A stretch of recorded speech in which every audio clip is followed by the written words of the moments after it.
আমার আগে কত মানুষ মারা গেছে, আমি এখনো বেঁচে আছি, আমিও মরব। মরাটা কেমন হবে জানি না। আমার সামনে আজরাইল তো আসবেই, কোনো সন্দেহ নাই। কবরে তো যাওয়া লাগবেই, কোনো সন্দেহ নাই। ওই কবর জানি কেমন হয়। আজরাইল আমার সামনে যখন আসবে, আজরাইল জানি কেমন হয়। হুজুরদের জবানে শুনছি মাথা থাকবে আসমানে, পা থাকবে জমিনে, এক হাত মাশরিকে আর এক হাত মাগরিবে, চক্ষু দুইটা বড় লাল, অনেক বড় পুকুরের মতো, দিঘির মতো হবে, বড় ভয়ঙ্কর অবস্থা। আমার জানটা যদি নিয়ে যায়, আমার বিবিও বলতে পারবে না, আমার মা বাবাও বলতে পারবে না। আমি কেমনে যাব, কি করব? মোরাকাবা করতে থাকো, চিন্তা করো, একটা দিন অন্তত করো। আর মনে মনে চিন্তা করো, আমি মরেই গেলাম, আমার বিবিও জানে না, আমার সন্তানও জানে না, আমার মা বাবাও জানে না। আমার মারা যাওয়ার পর আমার বিবি যখন আমাকে ধাক্কা দিল, দেখে আমি উঠি না, আমার বিবি দৌড় দিয়া ঘর থেকে বের হয়ে গেল চিৎকার দিয়া। আমার সন্তানগুলো আমাকে ছেড়ে বের হয়ে গেছে। আমার মা বাবাও কাঁদে, আমাকে ঘরে ফেলায় সবাই মায়ায় কাঁদে ঠিক, কিন্তু আমাকে কেউ একবারও বলে না আর একদিন রেখে দাও। যেই বিবিকে নিয়ে একই সঙ্গে ঘুমাইলাম, একই বিছানায়, একই কম্বলের নিচে সারাটা জীবন কাটায় দিলাম, ওই বিবিও বলে না আমার জন্য কাঁদে ঠিক, কিন্তু একবারও বলে না 5টা দিন রেখে দাও, আমি একটু শেষ সেবাটা করে দেই।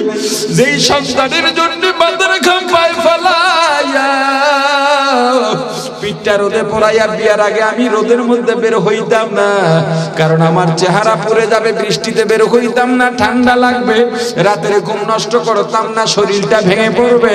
কিন্তু আমার সন্তান হওয়ার পর সন্তানের সুখের চিন্তা করে আমি এখন আর রোদ বৃষ্টি বাঁচি না।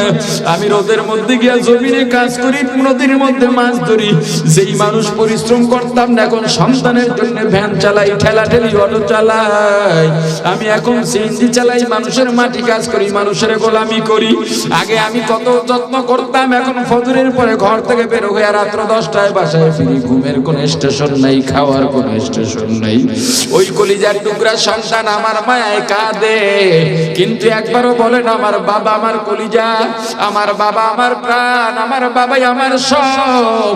আমার বাবাকে এখনই দাফন দেওয়া যাবে না, আমাকে আমার বাবাকে আমার কাছে কয়েকটা দিন রেখে দাও। সন্তান এমন কথা বলবে না। যেই মা না খাইয়া সন্তানকে খাওয়াইছে, সন্তানকে ঘুম পড়াইয়া মা ঘুম পড়ছে, গভীর রাতে শীতের রাত প্রসাব পায়খানা করে আমি বিছানা নষ্ট করলাম, চিৎকার দিছি, আমার কান্নায় আমার ভাই বোন বেজার, আমার কান্নায় আমার বাবাও বিরক্ত, কিন্তু আমার মা বিরক্ত হন নাই। আমাকে কোলের মধ্যে নিয়ে একবার বারান্দায় যায়, সামনের রুমে যায়, পেছনের রুমে যায়, আমাকে একটু ঠান্ডা বানাবার জন্য। আমি কান্না করলে আমার বাবা আমার ভাই বোন বিরক্ত, কিন্তু আমার মা বিরক্ত না, বারবার আমাকে চুমু খান আর বারবার আমাকে বুঝান, বাবা বন্ধ কর, চুপ কর, তোর কোথায় কষ্ট হয়। আমি অসুস্থ হয়ে গেলে যেই মা ঘুমাইতেন না, খাইতেন না, সারা রাত দোয়া করতে করতে আমার মা নির্ঘুম কাটায় দিতে, ওই মাও আমার মায়ায় কাঁদবে, কিন্তু একটা বারও বলবেন না আমার খোকাকে কবরে নিও না, আমার খোকাকে আমার কাছে কয়েকটা দিন রেখে দাও। সবাই কাঁদবে ঠিক, কিন্তু কান্না অবস্থায় একদল দৌড় দেবে দোকানে কাপড় আনার জন্য, আর একদল মসজিদে যাবে খাটিয়া আনার জন্য, আর একদল কোদাল খন্তা নিয়ে রওনা হবে ওই কবর খোঁড়ার জন্য, আর একদল দৌড়ে বাঁশ বাগানে যাবে বাঁশ কাটার জন্য, আর একদল পানি গরম বসাবে, আর একদল বড়ই পাতা ছিঁড়তে যাবে, আর একদল গোসলের আয়োজন করবে। মনে মনে খেয়াল করো, আমার তো মারা গেলাম, আমাকে গোসল করায়া 3খানা পাতলা সাদা কাপড়ের প্যাকেটে বানাইয়া মাথার মধ্যে মুষ্টি দিয়া, পায়ের মধ্যে রশি দিয়া ভালো করে বাইধা খাটের মধ্যে উঠে জানাজা দিয়ে আমাকে কবরের দিকে নিয়ে যাওয়া হয়। আমার সন্তানগুলো বাবা বাবা বলে কাদের জমিনের মধ্যে আছাড় খায়। ঘরের দরজার আড়াল থেকে আমার বিবি কাঁদে, দরজার আড়ালে গিয়া গাছের আড়ালে দাঁড়ায় আমার দিয়ে তাকায় আমার মা কাঁদে। যাদের জন্য এত কিছু করলাম, এরা তো আমার সঙ্গে কেউ যাচ্ছে না, চারজন কাঁধে নিয়ে আমাকে যায়, এরাই বুঝি আমার সঙ্গে থাকবে। কিন্তু কবরের পাশে নেওয়ার পর দুজন লাফ দিয়ে কবরে নামবে।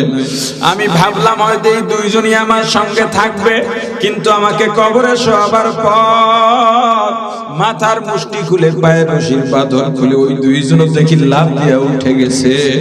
আর আমাকে কোথায় রাখতেছে? আমার এত টাকা পয়সা, এত প্রতিপত্তি, এত সম্মান, আমার এত চাকর নকর, আমার এত কাজের লোক ছিল, আমার বিছানা এত সুন্দর। ওরা কি জানেন আমি ম্যাট্রেস ছাড়া ঘুমাইতে পারি না, ল্যাপটপ জাজিম কম্বল ছাড়া ঘুমাইতে পারি না, কোলবালিশ ছাড়া ঘুমাইতে পারি না, কিন্তু আমাকে কোথায় রাখলো? আরে নিচেও তো মাটি, ডানে বামেও মাটি। আমার জন্য কি একটু দয়াও লাগলো না, মায়াও লাগলো না? এত মেহনত করলাম, যাদের জন্য এত কষ্ট করলাম, আরে বিনিময় কি এটাই পাইলাম আমি? আরে আমার কবর থেকে ওই দুইজন লাফ দিয়া ওইটা বাঁশের চালি দিয়া কলা পাতা বিছাইয়া সবাই হাতের মুষ্টির মধ্যে মাটি নিয়ে চাটতেছে আর বলতেছে মিনহা খালাকনাকুম ওয়া ফিহা নুঈদুকুম ওয়া মিনহা নুখরিজুকুম তারাতান উখরা। সবাই মাটি দিয়া পরিপাটি করে এক এক করে চলে যায়। আমার বাবাও তো দেখি চলে যায়, আমার শালা চলে যায়, আমার ভাই চলে যায়, আমার বন্ধু চলে যায়। সন্তানগুলো এখনো দাঁড়াই আছে, ওরা বুঝি যাবে না। ওই সন্তানের জন্যই তো সবকিছু করছি, ওরা তো যাবে না। কিন্তু সন্তানও কিছুক্ষণ পরে চলে গেল, এখন আমি একা। এই কবরে কেমনি থাকবো? ডানেও মাটি, বামেও মাটি, নিচেও মাটি, উপরে চাল, অন্ধকার অন্ধকার। এখনই ফেরেশতা আসবে আমাকে প্রশ্ন করার জন্য। প্রশ্নের জবাব যদি না দিতে পারি,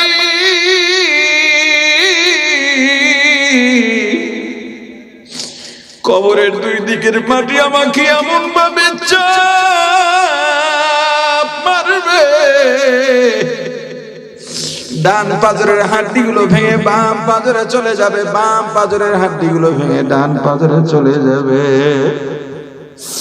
পালাবার জায়গা নাই, ভেঙে যাওয়ার জায়গা নাই রে বুনিয়াদম। কেমনই কবরে থাকবো? এমন আমল তো করি নাই যে আমলের কারণে জবাব দিতে পারবো। এই চিন্তা করে তখন সুন্দরভাবে উঠে ওযু বানাইয়া নামাজটা যায়, নামাজটা বিছাইয়া 2 রাকাত নামাজ আদায় করো। যদি মনে ভয় লাগে, যায় নামাজ বিছাইয়া কায়ে মনোবাক্যে নামাজে দাঁড়াইয়া নামাজ পড়ো আর আল্লাহর দরবারে কাঁদো, একটু তেলাওয়াত করে একটু জিকির করো, আল্লাহর দরবারে চোখের পানি ছেড়ে কাঁদো আর বলো রে মালিক, আমার চেয়ে বড় গুনাহগার দুনিয়ার মধ্যে নাই, আমার চেয়ে বড় নাফরমান দুনিয়ার মধ্যে নাই।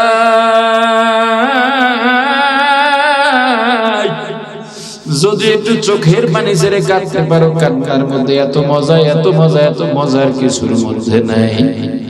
ওরে মুসলমান, দলের মায়ায় পড়া পীরের পূজারি করো, পীর পূজারি করো, দল পূজারি করো, নেতা পূজারি করো, এগুলা দিয়ে কোনো লাভ নাই, কোনো লাভ নাই, কোনো লাভ নাই। কেউ তোমাকে বাঁচাতে পারবে না। একবার চিন্তা করো, কবরে কিন্তু তুমি একা, কবরে তুমি একা, কবরে তুমি একা। কত মানুষকে করোনা কেড়ে নিয়ে গেল, কত মানুষকে অ্যাক্সিডেন্টে কেড়ে নিয়ে যায়, কত মানুষ বিছানায় শুয়ে ঘুমায়া মরা জায়গা। আরে তোমার আমার কি অবস্থা হবে? মরণের জন্য কি ভয় হয় না? এখন যে বসে আছি, আমি উঠতে পারবো কিনা এই গ্যারান্টি আমিও দিতে পারবো না, আপনিও দিতে পারবেন না। আপনিও যে বসে আছেন, আপনি যে উঠে যাবেন এই গ্যারান্টি আপনার কাছে নাই। অন্তত আল্লাহর দরবারে একটা নিয়ত করে যাও, আল্লাহ আজ থেকে আমার কলবে আর একটাও গুনার দাগ লাগতে দেব না। এই নিয়ত করা যায়নি? আজ থেকে কলবের মধ্যে একটা গুনার দাগও লাগতে দেব না। কে কে নিয়ত করতে পারে হাতটা উঠান। আল্লাহ أما بعد فأعوذ بالله من الشيطان الرجيم بسم الله الرحمن الرحيم إنما المؤمنون الذين إذا ذكر الله وجلت قلوبهم وإذا تليت عليهم آياته زادتهم إيمانا وعلى ربهم يتوكلون صدق الله العظيم. درود شريف পড়ি اللهم صل على محمد وعلى آل محمد كما صليت على إبراهيم وعلى آل إبراهيم إنك حميد مجيد. اللهم بارك على محمد وعلى آل محمد كما باركت على إبراهيم وعلى آل إبراهيم إنك حميد مجيد. الحمد لله. বরিশাল দারুন নূর আজিজিয়া মাদ্রাসার প্রথম বার্ষিক তাফসীরুল কুরআন মাহফিলের মহতারাম সভাপতি, আজকের মাহফিলের প্রধান অতিথি, আমার উস্তাদে মহতারাম, শুধু উস্তাদ না, আমার অন্যতম অভিভাবক, যার সঙ্গে আমার পরিচয় জুড়িয়ে পরিচয় দিতে সবসময় গর্ববোধ করি এবং গর্ব করার মতো মানুষ, ব্যক্তিত্ব, আপনাদের বরিশালের গর্ব, আল্লামা ওবায়দুর রহমান মাহবুব হাফিজাহুল্লাহ। আজকের মাহফিলের বিশেষ অতিথি আমার ওস্তাদতুল্য মুরব্বী, জামে ইবাদুল্লাহ মসজিদের সম্মানিত খতিব মির্জা নুরুর রহমান বেগ হাফিজাহুল্লাহ। আজকের মাহফিলের যিনি আয়োজক, আরজ গুজার, আমার অন্যতম উস্তাদ এবং এখন তো আত্মীয়, হুইরে জামাইর মাহফিলের কি এদের। আমার কঠিন শর্ত হলো এবছর রাত 10টার পরে আমার কোনো মাহফিল হবে না। গত 3 বছর ধরে রাত 11টার জিহাদ করছি এবং 11টার পরে আমি কোনো মাহফিল করি নাই। 1-2টা হতে পারে, ওটাকে এই নিয়ম ভঙ্গের মধ্যে ধরা যাবে না, ওটা হয়ে যায়। এবং গতবারই ঘোষণা দিয়েছিলাম সামনের বছর থেকে মাহফিলই করব না। তো মাহফিল করতে না চাইলেও আসলে অতদূর থাকা যায় না, কিন্তু সপ্তাহে 7 দিন মাহফিলের 5 দিন আমি অনুমতি পাই না। আজকে পাইছি বা পাই নাই, শুকরিয়া। ভাবছিলাম যে আমার কাছে খবর যাবে মাহফিল হবে না, 4টা পর্যন্ত অপেক্ষা করে পরে প্লেনে উঠছি। তো যাই হোক, 10টার পরে এবছর আর বয়ান করি না রাতে। ঢাকার বাইরে দিনে, রাতে করি না। সেখানে 10:30টার পরে বয়ানে বসছি এই হুইরে জামাইর মাহফিলের কারণে আর কি। আমার ওস্তাদ মাওলানা মুফতি রফিকুল ইসলাম হাফিজাহুল্লাহ সহ দেগার মুআজ্জাজ মুকাররম হযরত উলামায়ে কেরাম, দূর দূরান্ত থেকে আগত ইসলাম প্রিয়, দিন প্রিয়, মর্দে মুজাহিদ, আল্লাহ রাব্বুল আলামিনের আশিকিন জাকিরিন মুসলমান ভাইয়েরা, কলিজার টুকরা সমবয়সী যুবক ও ছাত্র বন্ধুগণ, পর্দানিশী মা ও বোনেরা, আল্লাহ তাআলার দরবারে লাখো কোটি শুকর ও সুজুদ যেই মহান রব্বুল আলামিন আমাদেরকে হায়াত তৈয়বা দান করে দুনিয়ার জান্নাতের বাগান কোরআন ও সুন্নাহর আলোচনার এই মোবারক মজলিসে আশা ও বসার মতো তৌফিক দান করেছেন, আলোচনা শোনার মতো সুযোগ করে দিয়েছেন। এজন্য শুকরিয়া আদায় করি, আলহামদুলিল্লাহ। মানুষের জন্ম থেকে মৃত্যু পর্যন্ত চলার জন্য একটা শক্তি দরকার। কি দরকার? সবাই জবাব দিবেন, পারা যাবে না। প্রত্যেকটা মানুষ চলার জন্য একটা সাপোর্ট দরকার। শক্তি তো শক্তি, আর চলনটা, এই যে চলা, দুইটা মিলাই এটাকে চালিকা শক্তি বলে। কি বলে? এই মানুষের চালিকা শক্তি কি? কোন শক্তিতে মানুষকে পরিচালনা করে? কোন শক্তি মানুষকে চালায়? মানুষের মন নিয়ে গবেষণা করা, রিসার্চ করা ব্যক্তিদেরকে মনোবিজ্ঞানী বলে। তারা মন নিয়ে গবেষণা করেছেন। পৃথিবীতে বহু মনোবিজ্ঞানী আছে। তো আমি বলি, যারা মন নিয়ে গবেষণা করে মনোবিজ্ঞানী হয়েছে, এরাই মনে হয় পৃথিবীতে সবচেয়ে বোকা মানুষ। কারণ মন নিয়ে তো গবেষণা করা যায় না। আমার মনে কি আছে সেটা আপনি জানবেন কি করে? কর্মকাণ্ডে কিছু বোঝা যায়, এই বোঝার জন্য গবেষণা লাগে না, এটা এমনি বোঝা যায়। এটা আল্লাহ সত্য কথা দান করেছেন প্রত্যেককে। আপনার চেহারা দেখে আপনি কি চাচ্ছেন কিছু অনুমান করা, এই অনুমান করব আমি, এই করাটার জন্য আমার গবেষণার দরকার নেই। এটা আমার মধ্যে আল্লাহ এই গুণটা সত্যগতভাবেই দিয়েছেন, আপনার মধ্যেও দিয়েছে। কেউ বেশি কাজে লাগাতে পারে, কেউ পুরোটা পারে না। যাই হোক, তবুও যারা মনোবিজ্ঞানী, মানুষের চালিকা শক্তি নিয়ে এরা কিছু গবেষণা করেছেন। কার্ল মার্কস বলেছে, মানুষের চালিকা শক্তি হলো খাওয়া দাওয়া, পানাহার। খাইলেই শক্তি বাড়ে। এই খাওয়া দাওয়ার দ্বারা মানুষ চলতে পারে। খাওয়া দাওয়া না থাকলে মানুষ আর চলতে পারতো না, সব মইরা সমান হয়ে যেত, কোনো কাজও করতে পারতো না।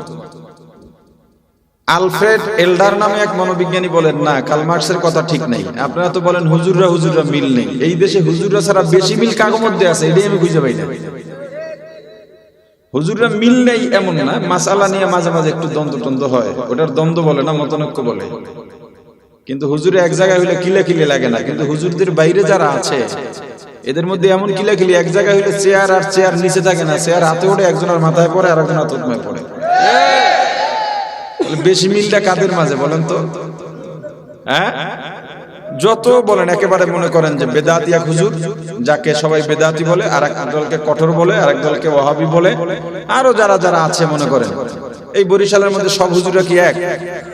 এই স্টেজে এক জায়গায় তারা মাঝে মাঝে স্টেজে বসেন না, মারামারি করেন। কিন্তু এই স্টেজে আওয়ামী লীগ বিএনপির নেতারা একসাথে বসতে পারবে? এই যে কথাটা কইছি, এটাই আমার দোষ, এর লেগে মাহফিল অনুমোদন পাই না। এই দেশে, শুধু এই দেশে না, সারা বিশ্বে ওলামায়ে কেরামের মাঝে যে সম্পর্কটা আছে, এই সম্পর্ক কারো মাঝে নাই। যাই হোক, আলফ্রেড এলডার বলেন, কার্ল মার্কসের কথা ঠিক না। মানুষের চালিকা শক্তি হলো জেতার নেশা, উপরে ওঠার নেশা। অর্থাৎ আমি দোতলা বিল্ডিং করেছি, এখন আপনার মাঝে 3 তলার জেদ উঠেছে, ওর চেয়ে আমার উপরে উঠতে হবে। এই যে প্রতিযোগিতা, এই যে জেতার নেশা, এটাই মানুষের চালিকা শক্তি। এই নেশা না থাকলে মানুষ চলতে পারত না। ফ্রায়েড নামক এক মনোবিজ্ঞানী বলেন, ওদের দুইজনের কথা একজনেরও ঠিক নাই। তার মতে মানুষের যৌনতা হলো চালিকা শক্তি। মানুষের মাঝে যৌনতা যত ছড়িয়ে দেওয়া যাবে, মানুষ তত উৎফুল্ল হবে এবং নিজের মাঝে শক্তি সঞ্চয় করবে, সামনে বাড়তে পারবে। ইসলাম বলে ওরা সবগুলো গাধা। জৈবিক চাহিদার নানা দিক মানুষের কোন দিকই চালিকা শক্তি নয়। মানুষের চালিকা শক্তির নাম হলো ভালোবাসা। কি বলেন যুবকরা, আছোনি? মজা পাইতেছে?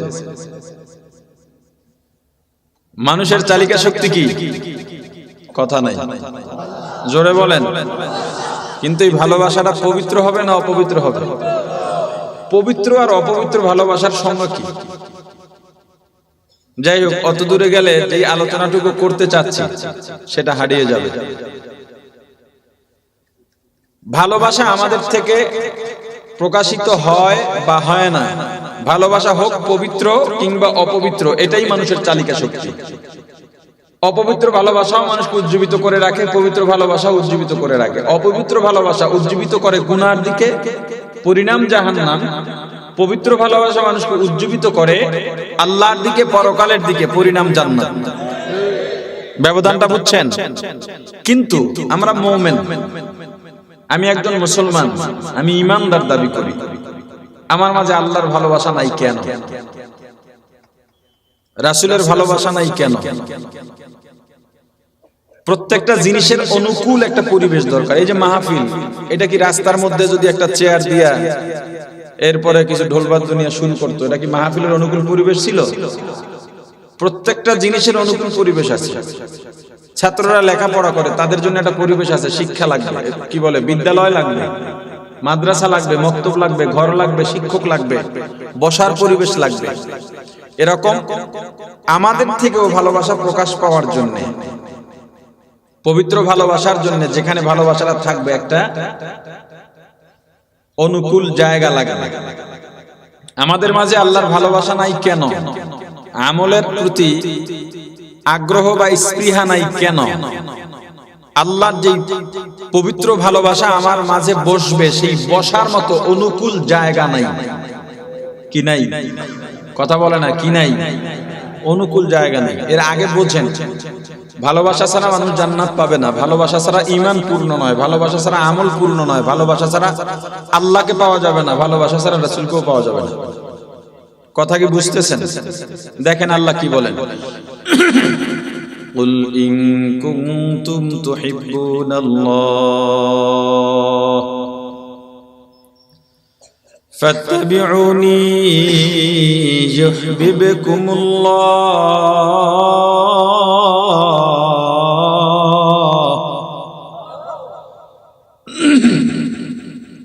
ওয়া ইয়াগফির লাকুম যুনুবাকুম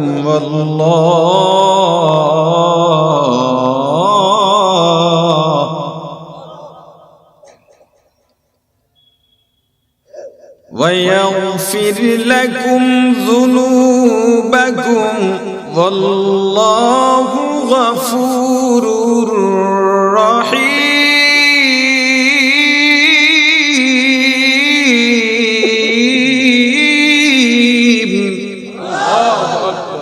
আল্লাহ নবীজিকে বলে দিয়েছেন, আপনি বলেন আমি আল্লাহর ভালোবাসা ছাড়া জান্নাত পাওয়া যাবে না।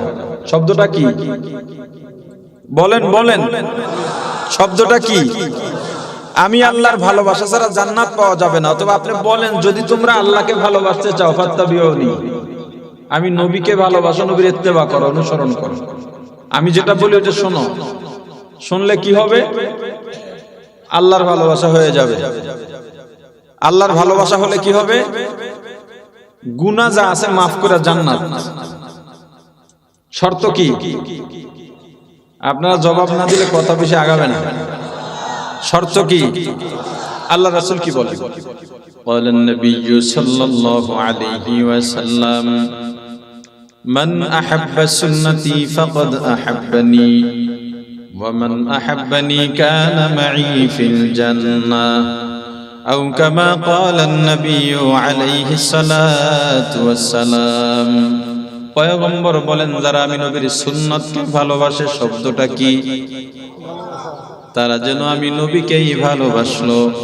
আর যারা সুন্নত পালনের মাধ্যমে আমি রাসূলকে ভালোবাসবে, পুরস্কার তারা আমি নবীর সঙ্গেই জান্নাতে যাবে। হযরত ওমর রাদিয়াল্লাহু তাআলা আনহুকে নবীজি ডাক দিয়া বলেন, ওমর আমি রাসূলকে কতটা ভালোবাসো? ওমর বলেন, হুজুর দুনিয়ার সব থেকে বেশি। হুজুর বললেন, স্ত্রী সন্তান তাদের থেকেও বেশি। তোমার নিজের থেকে?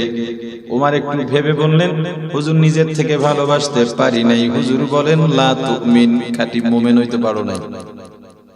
লা ইউমিনু আহাদুকুম হাত্তা আকুনা আহাব্বা ইলাইহি মিন ওয়ালিদিহি ওয়া ওয়ালাদিহি ওয়ান নাসি আজমাইন আও কামা ক্বালা an-নাবী আলাইহিস সালাতু ওয়াস সালাম।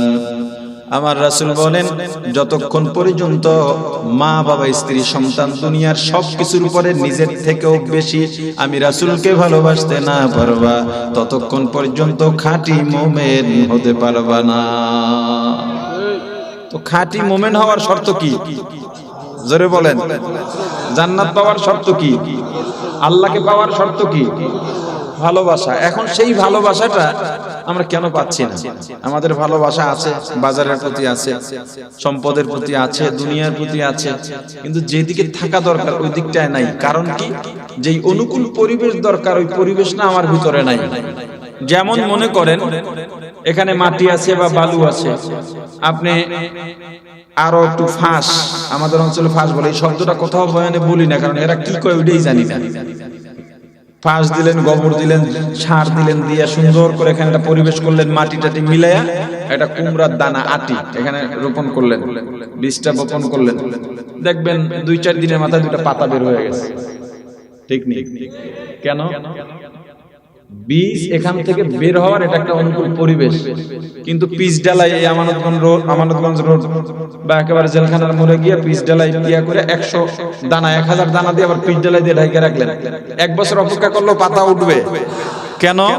ওটা অনুকূল পরিবেশ না। তাহলে আমাদের অনুকূল পরিবেশ কোথায় তৈরি করতে হবে? আল্লাহর ভালোবাসার জন্য। এর আগে আমাদের জানতে হবে, এই যে আমাকে আপনি দেখেন, আমার আলোচনা একটু বুঝলে উত্তর দিবেন, এতে হয় কি আলোচক একটু উজ্জীবিত হয়, বোঝে যে না আমার আলোচনা আপনি ভালোভাবে শুনতেছেন। আর পার্ট বাই পার্ট একটু মুখস্থ রাখবেন, তাতে আলোচনাগুলো বুঝে আসবে। একটা সময় গিয়ে আপনি বুঝবেন যে আমি এই একটা প্যাকেজ আজকে বয়ান থেকে পাইলাম। বয়ান শোনার যদি উদ্দেশ্যই না থাকে, আর যদি মনে করেন যে মেজবা সাহেবের সুরটা তো ভালো, এর লেগেই আইছি, তাহলে যেন এই বয়ানের মধ্যে আল্লাহ আমার সুরটা উঠায় না। আমিন কোন? আর যদি সুর দ্বারা আপনার ফায়দা হয়, বয়ানে ডিস্টার্ব না হয়, তাহলে যেন আল্লাহ সুর জারি রাখে।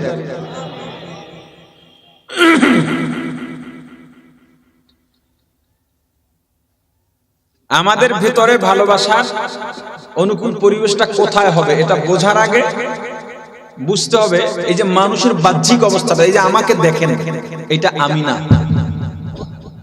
আপনাকে যে আমি দেখি, এটা আপনি না। আপনি কে? আমি কে? তাহলে একটা উদাহরণের মাধ্যমে বুঝাই। আমরা দেখি কি দিয়া? জোরে বলেন, জোরে বলেন। দেখায় কে? শুনি কি দিয়া? শোনায় কে?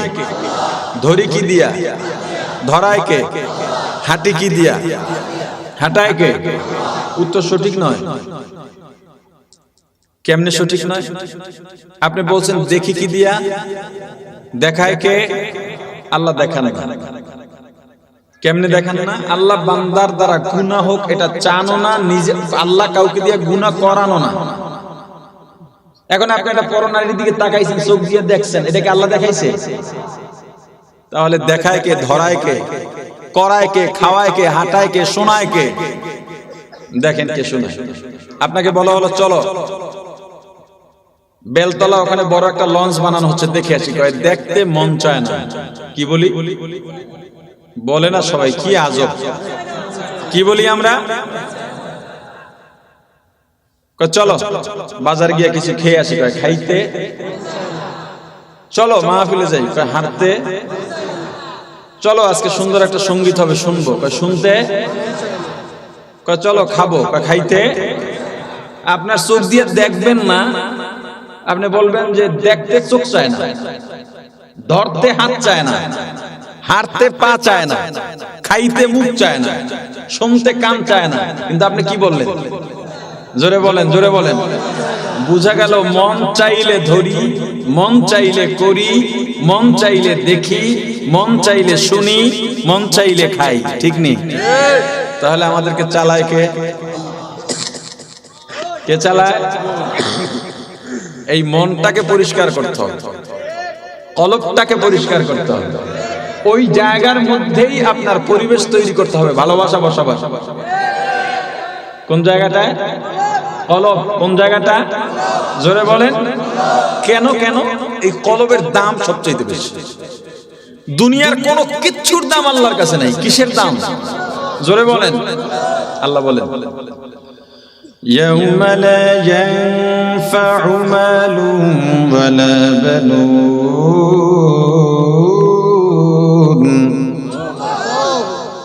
إلا من أتى الله إلا من أتى الله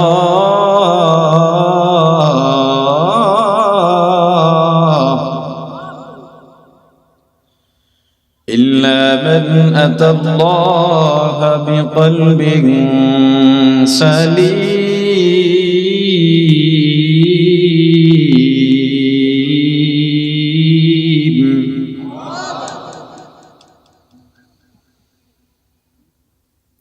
يوم لا ينفع مال ولا بنون إلا من أتى الله بقلب سليم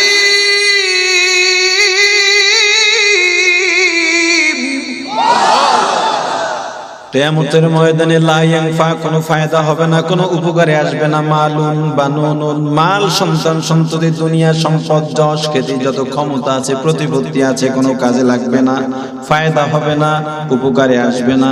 দুনিয়ায় যারা ক্ষমতার দোহাই দাও, ক্ষমতার দাপট দেখাও, সম্পদের দাপট দেখাও, মামু খালুর দাপট দেখাও, কোনো লাভ নাই। এ টাকাওয়ালা, ক্ষমতাওয়ালা, দুনিয়ার টাকা তোমার আজ আছে কাল নাই। ক্ষমতাওয়ালা আজকে চেয়ারম্যান হইলা, তোমার এলাকার ধনাঢ্য ব্যক্তিও তোমাকে সালাম দেয়, আগামী টার্মে চেয়ারম্যান হইবে না। রিকশাওয়ালাও তোমাকে ডেকে জিজ্ঞেস করবে না।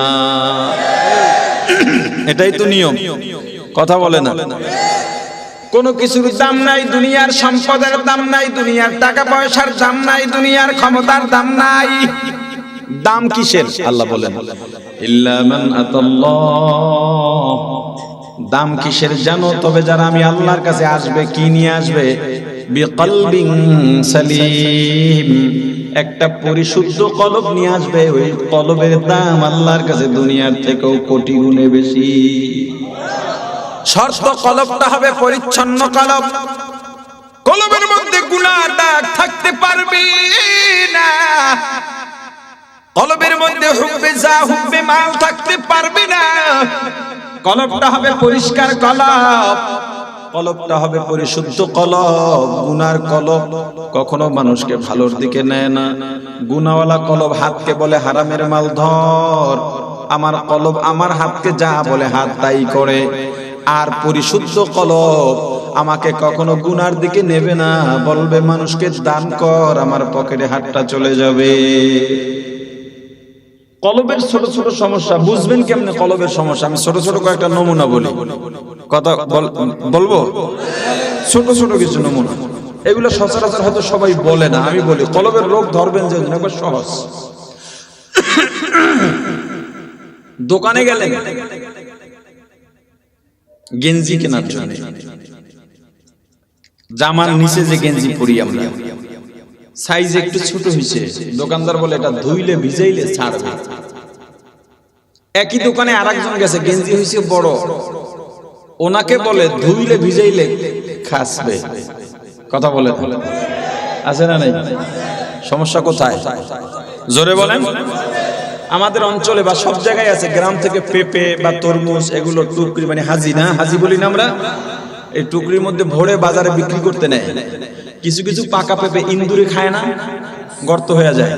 বিক্রেতা ভালো করে জানে যে ক্রেতা হবে যে আমার পেঁপে কিনবে, উল্টাইয়া পাল্টাইয়া পেঁপেটা দেখবে তবেই কিনবে। এরপরও বাজারে গিয়া ইন্দুরে খাওয়ার দিকটা নিচের দিকে করে রাখে। কথা বলে না। সমস্যা কোথায়? জোরে বলেন। একজনের 20,000 টাকা পাবে আপনার কাছে, অনেকদিন হয়ে গেছে, পকেটের টাকাও আছে, কিন্তু 1000 টাকার নোট একটা ছেঁড়া। আপনি টেনশনে পড়ে গেছেন, এই টাকাটা তাকে কেমনে ধরায় দেবেন। ছেঁড়া টাকার নোট মানুষকে দেখাইয়া দেওয়ার মতো বুজুর্গ এদেশে খুব কম আছে। কথা বলেন না কেন? আপনার কাছে আমি 20,000 টাকা পাবো, বা আপনি আমার কাছে পাবেন সচল 20,000 টাকা, অচল নয়। এই দেশে যেহেতু আনঅফিসিয়ালি ছেঁড়া টাকার বড় নোটগুলো 500, 1000, 100 টাকাও চলে না, ছেঁড়া নোট। এখন আরেকজন আপনাকে পরামর্শ দিল, বেশি নোটের মধ্যে ঢুকাইয়া দাও, দেখবো না। আপনি বেশি নোটে ঢুকাইয়া দিলেন 1000 টাকার নোট, টাকা পাইবে কত? দিলেন 19,000 সচল, 1000 অচল। এটাকে আমাদের মাঠে দেওয়া লাগবে। আপনি যে ছেঁড়া টাকার নোট ভিতরে ঢুকাইয়া দিলেন কোন সমস্যার কারণে? কথা বলেন, আরো জোরে বলেন। আপনি দোকানে গেছেন, কেনাকাটা করছেন, 98 টাকা বিল হয়েছে, 100 টাকার নোট দিচ্ছেন, কয় টাকা পাবেন? এটা দোকানদাররা ভালো করে শুনেন। মাইক তো মোটামুটি পুরো এলাকায় আছে, যত দোকানদার আছে, বিশেষ করে চা পান আর ছোট মুদি মনোহারি যারা, ভালো করে শুনবেন। 100 টাকার নোট দিছেন, পাবেন কত? আপনাকে দেয় কি? কথা কয় না। এত সহজ হালাল ব্যবসা, এত সহজ। আমি পাবো টাকা, পণ্য না। কি পাবো? টাকা আর পণ্য, আসমান জমিন ব্যবধান। আপনার কাছে পাবো 2 টাকা, আপনি টাকা দিলে আমি প্রয়োজন মিটাতে পারি, আপনি পণ্য দিলে তো আমি মিটাতে পারি না। আপনার সাথে আমার ইজাব কবুল হয়েছে 98 টাকার কেনা বেচা, আমি 2 টাকা পাবো, আপনি দিলেন চকলেট। যদি বলে ভাই চকলেট না, টাকা দাও, টাকা নাই, পরে এসে নিয়ে 10 দিন পরে গেল একটা চকলেটই ধরায় দেয়। তাও যদি আমি সাময়িকভাবে মেনে নেই যে আমি 2 টাকার বদলে চকলেট নেব, চকলেট তো 2 টাকা না, এটা তো আপনার বিক্রি মূল্য 2 টাকা। চকলেট তো আপনি কিনছেন 1 টাকা 25 বা 50 পয়সায়, বাকি আমার 50 পয়সা কই? আমি তো আপনার কাছে 2 টাকা ফুল পাবো, অর্ধেক না। কথা বলেন না কেন? আপনি যদি একটু মুখটা খুলে বলেন যে ভাই আমার কাছে টাকা নাই, তুমি 2 টাকার বদলে একটা চকলেট নাও, ক্রেতা যদি বলে ওকে, বাস হয়ে গেছে, নতুন করে আরেকটা চুক্তি সম্পন্ন হলো আপনাদের মাঝে। এক চালাক লোক এরকম চকলেট দিছে, নিয়ে জমা করে রাখছে, 50টা চকলেট হয়েছে, পরে নিয়ে দোকানে দিয়ে কইল না তোমার 50 চকলেট 100 টাকা ফেরত দাও, না টাকা দেয় না। সমস্যা কোথায়? জোরে বলেন। কলবের সমস্যা। এরকম অভাব নাই। বাজারে ছোট ছোট বাচ্চারা বাদাম বিক্রি করে না? কথা বলেন। বাদাম বিক্রি করে, আপনি গিয়া এ ভাই বাদামের শ কত? ওই পোলার দাম কইতে কইতে 5টা খাইয়া লাইছেন, মাইরা দিছেন 5টা। মনে হয় তার বাপের বাদাম। আছে না নাই? সমস্যা কোথায়? জোরে বলেন। এগুলো কলবের সমস্যা। বাজারে গেছেন শাক কিনতে, মুরব্বী মানুষ শাক নিয়ে আসছে, গরিব মানুষ, দাম কত? কয় আপনার জন্য 20 টাকা, তাজা শাক। কয় এই আপনাদের লোভ বাইরে যায়, বেটা চাইছে 20 টাকা, এরে লোভী বানাই দিয়েছে, হ্যাঁ যে হারাম খাইতে খাইতে শেষ, পেট ঝুলে গেছে, খবর নাই। যাক, এরপরে কয় 15 টাকা নেন, কয় না কম হবে না, 18 টাকা দিয়ে কয় নেন না, নিতেই হবে, বাকি 2 টাকা কে দিবে? কথা বলে না। এগুলো কিসের রোগ? জোরে বলেন, আরো জোরে বলেন। কলব। এই কলবকে আরো কিছু কথা এখানে বলা যেত, বেশি রাত কেন যেন মানসিকতায় কুলাই না, এজন্য মূল কথাগুলো বলে দেব। এরকম কলবের বহু রোগ আছে, সীমা নাই, আর বড় রোগ তো অভাব নাই। কিন্তু আমি কিছু কিছু রোগের কথা বললাম যেটা সচরাচর মানুষের মাঝে হয়, কিন্তু বোঝে না এটা অন্যায়। ফলের দোকানে গিয়ে হাঁক ছাড়লেন, এই ফরমালিন ছাড়া ফল আছে কার? একজন এখন হাতটা হপ করে ধরবে, চিল্লায়েন না, এখানে যারা আছে সব ফরমালিন। আল্লাহ বলে, কাইফা তাকফুরুনা বিল্লাহ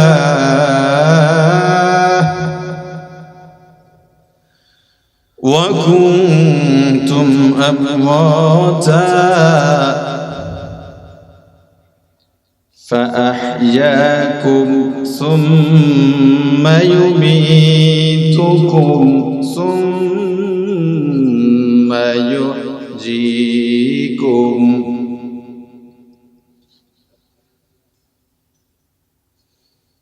ثم يميتكم ثم يحييكم ثم إليه ترجعون।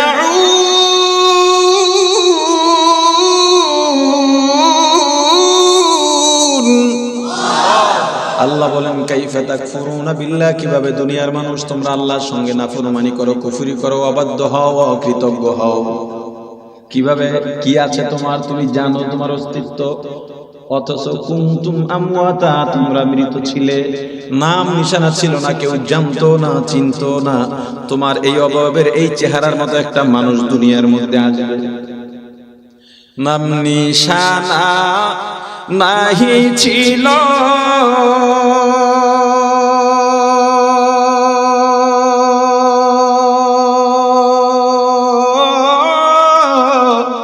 শিশু জীবন কে বাদিল, কার দয়াতে আসলি রে তুই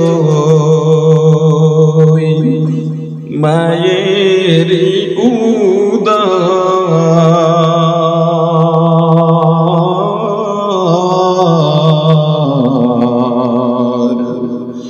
না মানলি ফরমান রে তুই না মানলি কুরআন শিশু ছিলি জওয়ান হইলি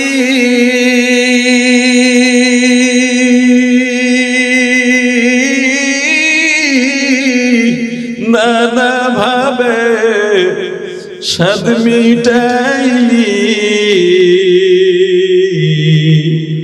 শিশু ছিলাম জওয়ান হইলাম নানা ভাবে সাদ মিটাইলাম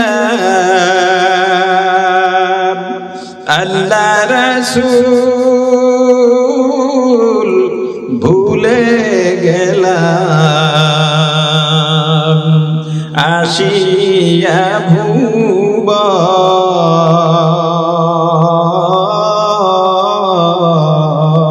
ভুবন না মানলি ফরমান রে তুই না মানলি কুরআন যতই কর বাহাদুরি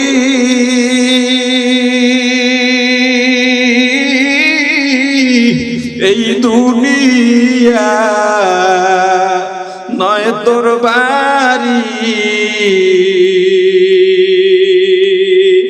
যেতে হবে সবই ছাড়ি কবর মাজার না মানলি ফরমান রে তুই না মানলি কুরআন তওবা কর আল্লাহর কাছে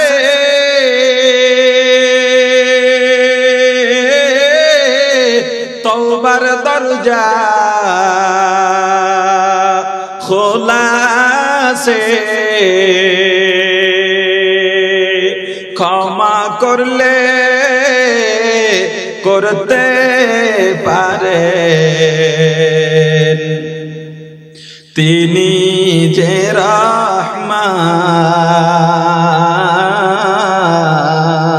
রহমান না মানলি ফরমান রে তুই না মানলি কুরআন আল্লাহ বলেন বান্দা কিভাবে আল্লাহর সঙ্গে কুফরি করো অথচ কুনতুম আমওয়াতা তোমাদের কোনো নাম নিশানা ছিল না মৃত ছিলে ফাআহইয়াকুম অতঃপর আমি আল্লাহ তোমাদের জীবন দিলাম রূপ দিলাম যৌবন দিলাম এত সুন্দর করে বানাইলাম তোমাদের কোনো অস্তিত্ব ছিল না অস্তিত্বহীন থেকে আমি আল্লাহ সুন্দর একটা অস্তিত্ব দান করলাম কত সুন্দর অস্তিত্ব আল্লাহ দুনিয়ার মানুষকে কত সুন্দর করে বানাইছেন আল্লাহ চারটি কসম খায়া বলেন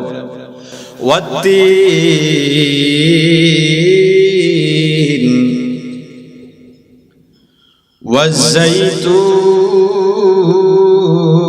ওয়াজ্জাইতুন وطور سينين وهذا البلد الأمين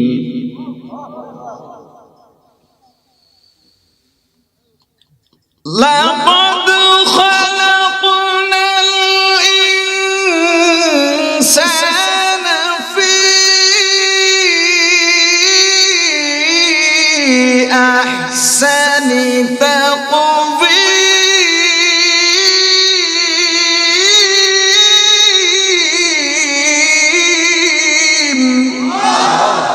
আল্লাহ বলেন বান্দা আমি আল্লাহ সূরতের দিক থেকে অবকাঠামোগত দিক থেকে সবচেয়ে মানুষকে সুন্দর করে বানাইছি। শুধুমাত্র দেখার মধ্যে সুন্দর করে নয়, আল্লাহ বলেন সম্মান, ওয়ালাকাদ কাররামনা বানি আদম, আমি আল্লাহ সম্মানের দিক থেকেও সবচাইতে বেশি সম্মান দিছি বনি আদমকে। শুধুমাত্র সম্মান আর সূরত নয়, আল্লাহ বলেন আমি আল্লাহ মানুষকে পরিপূর্ণ জীবন দান করেছি।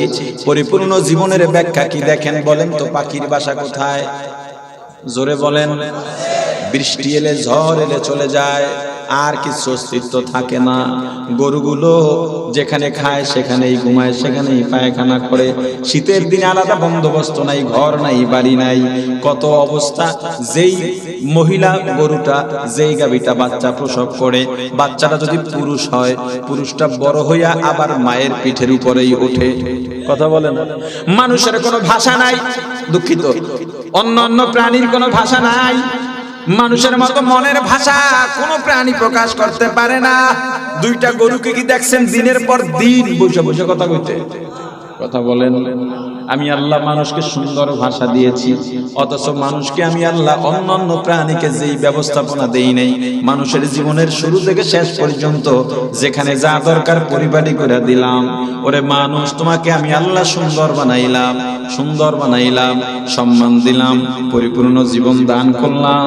এরপরেই আল্লাহ আবার বলেন সুম্মা রাদাদনাহু আসফালা সাফিলিন। এত সুন্দর করে বানাবার পরে মানুষ নিজের কর্মের কারণেই ধ্বংস হয়, নাকি অন্যের কারণে? না, নিজের কর্মের কারণে। কি আছে তোমার, কে তুমি, এত বাহাদুরি কিসের? অথচ কুনতুম আমওয়াতা, মাঝখানে একটা সময় পাইছো, ভুইলা যাইও না। সুম্মা ইউমিতুকুম, আবার তোমাদের মরা লাগবে। কে তুমি, এত বাহাদুরি তোমার কোথায়? কিসের বলে বাহাদুরি করো? এ মাস্তানির দল, ভালো করে শুনে লা। তোর সামনে 10 জন মানুষ দেখলেই দাঁড়িয়ে যায়, সালাম দেয়, এটা সম্মানের না, বিশ্বাস কর। তুই যখন দোকানে গিয়া চা দোকানিকে বলো আমাকে একটা চা দাও, চা দেয়, মনটা ভালো না। তোমার ভয় তুমি যাতে কিছু না বলো, 2-4 কথাও তোমাকে বলে, কুশল বিনিময় করে। তুমি যাওয়ার পর তোমাকে সর্বনিম্ন শালা বলে গালি দেয়। উপরে একটা বললাম না, শালা আইছে, মাগনা চা একটা খাইয়ে গেছে। কথা বলেন না কেন?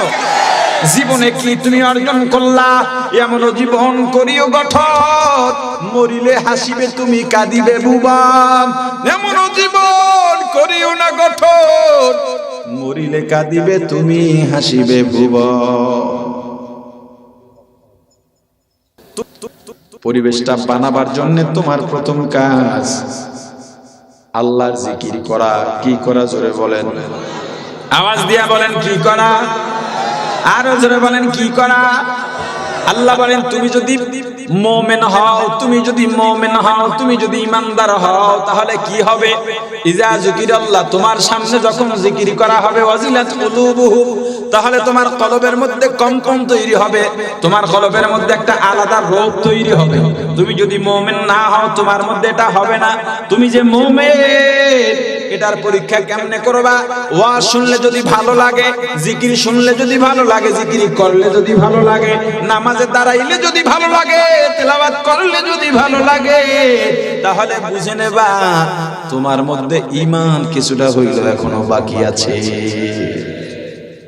তোমার কলবকে আল্লাহর ভালোবাসা বসাবার অনুকূল পরিবেশ বানাবার জন্য আমি শুধু একটা সবক দিয়া যাব, জিকিরের সবক। জিকির যারা করে তারা এমনেও দামি আল্লাহর কাছে, এমনেও তারা জ্ঞানী। আল্লাহ জ্ঞানীর পরিচয় দিয়া বলছেন 3টা গুণ যাদের মধ্যে আছে তারা জ্ঞানী। কয়টা গুণ? আওয়াজ দিয়া বলেন, কয়টা গুণ? 1 নাম্বার গুণ হলো আল্লাহর জিকির। 1 নাম্বার গুণ কি? আল্লাযীনা ইয়াযকুরুনাল্লাহ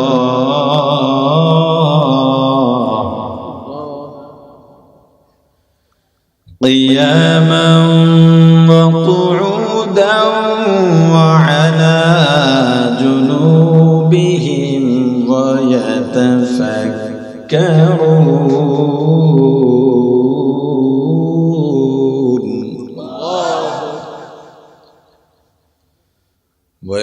يتفكرون في خلق السماوات والأرض ويتفكرون في خلق السماوات والأرض الذين يذكرون الله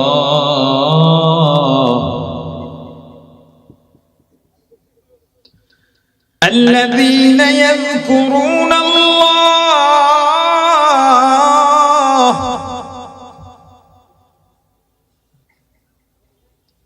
الذين يذكرون الله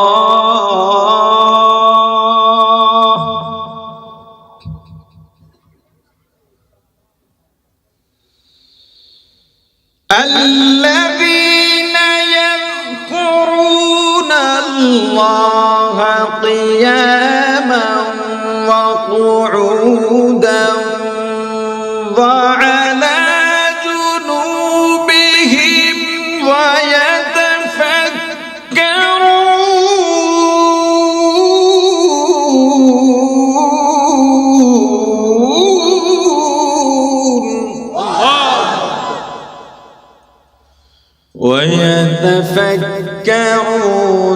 في خلق السماوات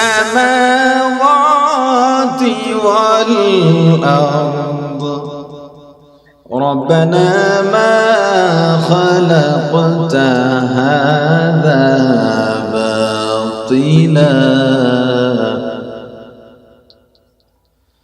ربنا ما خلقت هذا باطلا سبحانك فقنا عذاب النار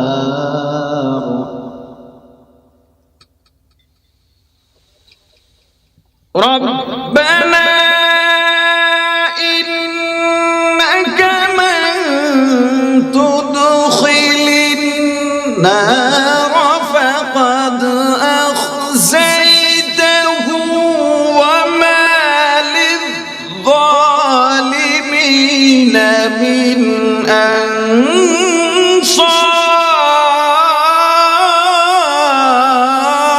أنصار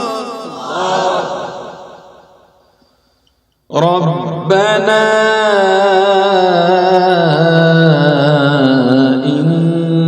إننا سمعنا مناديا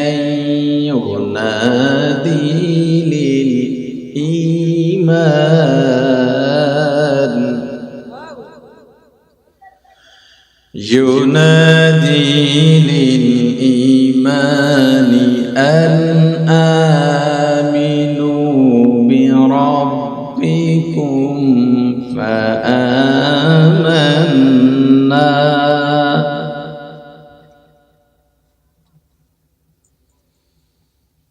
ربنا إننا سمعنا مناديا ينادي للإيمان أن آمنوا بربكم فآمنا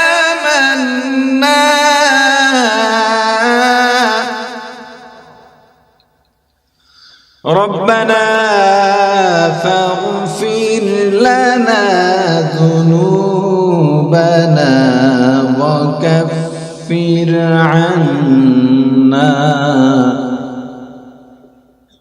وكفر عنا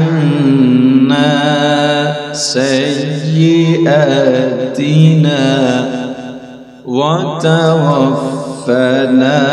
مع الأبرار الذين يذكرون الله কে বলছেন আওয়াজ দিয়া বলেন কে বলছেন যারা আল্লাহর জিকির করে, কিয়ামা দাঁড়ানো অবস্থায়, কুউদা বসানো বসা অবস্থায়, জুনুবিহিম শোয়া অবস্থায়, কয় অবস্থায় যারা আল্লাহর জিকির করে, মূলত এই তিন অবস্থার বাইরে মানুষ থাকেই না। বোঝা গেল যারা সর্বাবস্থায় আল্লাহর জিকির করে তারা জ্ঞানী। কে বলছেন? আওয়াজ দিয়া বলেন, কে বলছেন? তোমার কলবের জায়গাটা তুমি যদি অনুকূল পরিবেশ করতে চাও আল্লাহর ভালোবাসা বসাবার জন্য, তাহলে জিকির লাগবে, আর জিকির করা জ্ঞানীদের কাজ। কবরে যাওয়ার আগে তোমার কলবটাকে তুমি অনুকূল পরিবেশ করে যাও আল্লাহ রাসূলের ভালোবাসার জন্য। না হয় তুমি কবরে যাওয়ার পরে আযাব, পরকালে আযাব, জাহান্নামের আযাব। মুসলমান ইমানদার দুনিয়া নিয়ে সবসময় মাথাটাকে তুমি জ্যাম করে রেখো না। যখন তুমি ঘুমের ঘরে যাইবা, সবাই ঘুমায় গেছে, ঘরের লাইটগুলো বন্ধ করে দেওয়া হয়েছে, তোমার পাশেই, তোমার পাশের বালিশে তোমার বিবি শুয়ে আছে, তোমার পাশে তোমার সন্তান ঘুমায়, ওই ঘরের মধ্যে মা বাবা, আর এক ঘরের মধ্যে ভাই বোন। তুমি একটু চক্ষু দুইটা বন্ধ করে মুরাকাবায় চলে যাও। আমি আজ পর্যন্ত বেঁচে আছি, কত মানুষ বিয়ের আগেই মারা গেল, কত সন্তান ভূমিষ্ঠ হওয়ার পর মারা গেছে, কত সন্তান 3 বছর 4 বছর হওয়ার পর মারা গেছে, কত ছেলে কত মেয়ে 10 বছর হওয়ার পরে মারা গেছে, কত ছেলে কত মেয়ে বিবাহর আসরে বসেই মারা গেল। আমি বিবাহ করতে পারলাম, সন্তান পর্যন্ত হলো, আমি এতদূর এলাম। আমার ربنا ظلمنا أنفسنا وإن لم تغفر لنا وترحمنا لنكونن من الخاسرين ربنا آتنا في الدنيا حسنة وفي الآخرة حسنة وقنا عذاب النار رب ارحمهما كما ربياني صغيرا رب ارحمهما كما ربياني صغيرا আয় আল্লাহ মাহফিলকে কবুল করেন। আয় আল্লাহ আজকের যত বয়ান হয়েছে বয়ানগুলো কবুল করেন, আয়োজকদের কবুল করেন, এলাকাবাসীকে কবুল করেন, মাদ্রাসা কবুল করেন, ব্যবসায়ীদের কবুল করেন, চাকরিজীবীদের কবুল করেন, মা বোনদের কবুল করেন।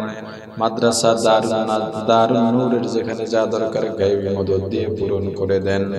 আয় আল্লাহ যারা হাত উঠায় না প্রত্যেকের মনের নেক আশা পূরণ করে দেন, প্রত্যেকের ঘরে খাস রহমত বর্ষিত করেন।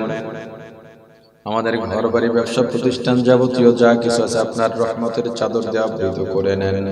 আয় আল্লাহ মাহফিলে যারা সহযোগিতা করলেন, টাকা পয়সা দিলেন, সাহায্য সহযোগিতা করলেন, আয় আল্লাহ বুদ্ধি পরামর্শ দিয়ে মাহফিলকে সার্থক করলেন, সবাইকে কবুল করেন। আয় আল্লাহ আমাদের ঘরগুলো হেফাজত করেন, চুরি ডাকাতি দুশ্মনের দুশ্মনী জালেমের জুলুম থেকে হেফাজত করেন। আয় আল্লাহ প্রত্যেক ঘরের নারী পুরুষকে নামাজি পর্দানশীল বানায়া দেন, সন্তানগুলোকে কবুল করেন, নেককার দিনদার পরহেজগার মুত্তাকি বানায়া দেন। আয় আল্লাহ দুশ্মনের দুশ্মনী জালেমের জুলুম হিংসুকের হিংসা মুনাফিকের নিফাকির থেকে হেফাজত করেন। যাদের বিয়ে হয় না, সন্তান হয় না, বিয়ে সন্তানের ফয়সালা করে দেন। আয় আল্লাহ যারা অসুস্থ পূর্ণ সুস্থতা দিয়া দেন। আয় আল্লাহ দোকানদার, ব্যবসায়ী, কর্মচারী, কর্মজীবী, ছেলে মজদুর, কৃষক, শ্রমিক, প্রশাসন, সাংবাদিক, যারা যেই সেক্টরে আছে হালাল রুজি কামাই করার তৌফিক দিয়া দেন। আয় আল্লাহ আমাদের দোয়ার খবর নবীজির রওজা মুবারকে পৌঁছায়া দেন। বাবা আদম থেকে আজ পর্যন্ত যত মুমিন মুমিনাত, মুসলিম মুসলিমাত, আমাদের মা বাবা, দাদা দাদি, নানা নানি, শ্বশুর শাশুড়ি, ভাই বন্ধু, পাড়া প্রতিবেশী, মুতাআল্লিকিন, মুহিব্বিন, উস্তাদ শাগিরের, পীর মুরিদ, স্বামী স্ত্রী অন্ধকার কবরে চলে গেল, প্রত্যেকের রূহের উপরে সওয়াব পৌঁছায়া দেন। আমরা যারা বেঁচে আছি নেক হায়াত দারাজ করেন, ঈমানকে মজবুত করে দেন, নির্ভেজাল নেক আমল বেশি বেশি করার তৌফিক দিয়া দেন। খাঁটি মুসলমান না বানাইয়া অন্ধকার কবরে ডাক দিয়েন না।